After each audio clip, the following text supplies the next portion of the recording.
சிவாஜி கணேசன் வீட்டை ஜப்தி செய்யும் உத்தரவை எதிர்த்து மனு தாக்கல் செய்யப்பட்டிருக்கிறது. ஜப்தி உத்தரவை ரத்து செய்ய கோரி ராம்குமார் தரப்பு மனு தாக்கல் செய்ய அனுமதி வழங்கப்பட்டிருக்கிறது. சிவாஜி வீட்டில் எந்த பங்கும் இல்லாத நிலையில் அந்த வீட்டை ஜப்தி செய்ய பிறப்பித்த உத்தரவை ரத்து செய்ய வேண்டும் என்று அந்த மனுவில் கேட்டுக் கொள்ளப்பட்டிருக்கிறது. சிவாஜி கணேசனின் மூத்த மகன் ராம்குமார் தரப்பில் சென்னை உயர்நீதிமன்றத்தில் மனு தாக்கல் செய்யப்பட்டிருக்கிறது. அண்மை செய்தியாக பார்த்து வருகிறோம். சிவாஜி கணேசனின் அன்னை இல்லம் வீடு நடிகர் பிரபுவிற்கு சொந்தமானது என்று ராம்குமார் தரப்பில் தெரிவிக்கப்பட்டுள்ளது. கடன் பிரச்சினைக்கு தீர்வு காணும்படி சென்னை உயர்நீதிமன்றம் அறிவுறுத்தல்களை வழங்கியிருக்கிறது.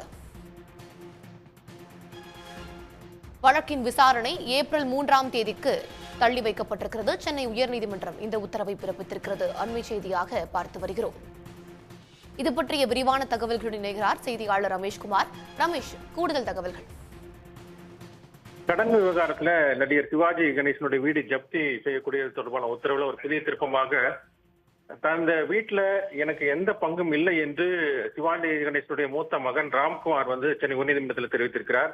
இது குறித்த வழக்கினுடைய பின்னணி என்று நாம் பார்க்கும்போது நடிகர் சிவாஜி கணேசனுடைய பேரனும் நடிகருமான துஷ்யந்த், அவரது மனைவி அபிராமி ஆகியோர் பங்குதாராக இருக்கக்கூடிய ஈசன் புரொடக்ஷன்ஸ் நிறுவன சார்பில் நடிகர் விஷ்ணு விஷால், நடிகர் நிவேதா பெத்ராஜ் உள்ளிட்டோர் நடிப்பில் ஜகஜல கில்லாடி என்ற படத்தை தயாரித்தார்கள். பட தயாரிப்புக்காக அந்த ஜனபாக்கியம் என்டர்பிரைசஸ் என்ற நிறுவனத்தில் 3,74,75,000 ரூபாய் கடன் வாங்கியிருந்தார்கள்.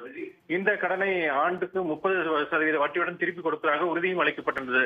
ஆனால் கடன் தொகையை திருப்பி தராதை அடுத்த இந்த விவகாரத்தை தீர்வு காணும் வகையில் உயர்நீதிமன்ற ஓய்வு பெற்ற நீதிபதி டி ரவீந்திரன் மத்தியஸ்தராக நியமிக்கப்பட்டார்.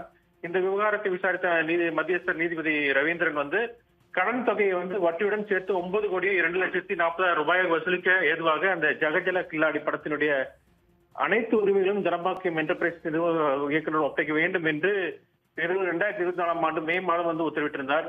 உரிமைகளை பெற்று அவற்றை விற்று கடன் தொகை ஈடு செய்யவும் மீத தொகை ஈசன் புரொடக்ஷன் நிறுவனத்தை வழங்கவும் உத்தரவிட்டிருந்தார். இந்த உத்தரவின்படி படத்தின் அனைத்து உரிமைகளும் கூறிய போதுதான் படம் முழுமையடையவில்லை என கூறி பட தயாரிப்பு நிறுவனம் தரப்பில் எதிர்ப்பு தெரிவிக்கப்பட்டதனால மத்தியஸ்தர் தீர்ப்பை அமல்படுத்தும் வகையில ராம்குமார் தந்தையான சிவாஜி கணேசன் வீட்டை ஜப்தி செய்து பொது ஏலம் விட உத்தரவிட கோரிதான் ஜனபாக்கியம் என்டர்பிரைஸ் நிறுவனம் உயர்நீதிமன்றத்தில் வழக்கு தொடர்ந்தது.